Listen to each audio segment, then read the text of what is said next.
Assalamualaikum warahmatullahi wabarakatuh. Kembali lagi bersama saya Bung Ora Cesar di kelas 11 TKJA.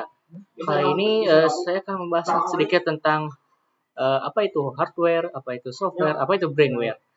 Nah, sebelum itu teman-teman pasti pernah kepikiran nih, kenapa sih komputer kita itu bisa nyala dan menjalankan perintah kita secara optimal gitu kan teman-teman?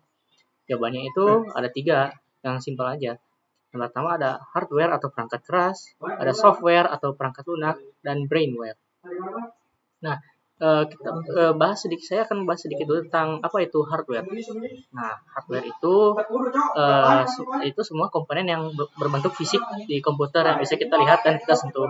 Contohnya ya banyak, kayak ada monitor, ada keyboard, ada mouse, ada CPU, ada RAM, bahkan kabel-kabel juga termasuk hardware, teman-teman, di komputer atau di laptop itu.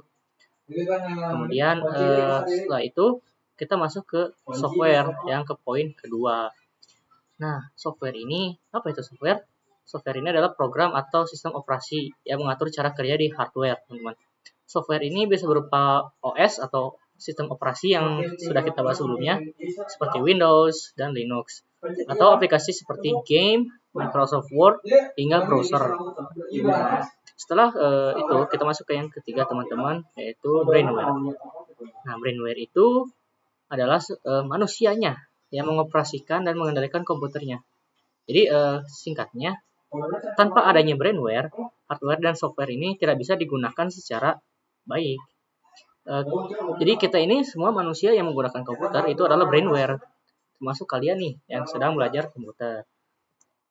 Nah, setelah itu, jadi cukup sekian saja sih teman-teman ya.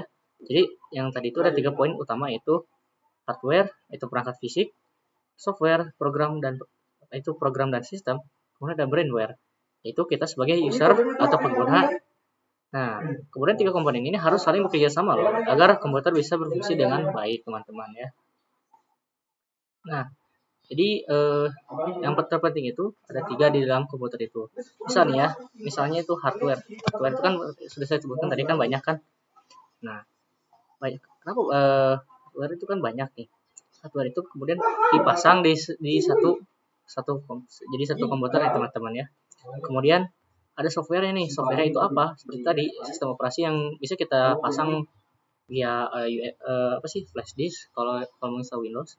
Kemudian bisa mendownload melalui di aplikasi kayak apa sih itu namanya yang di laptop itu atau komputer itu, pokoknya Microsoft yang buat download aplikasi atau game, teman-teman ya.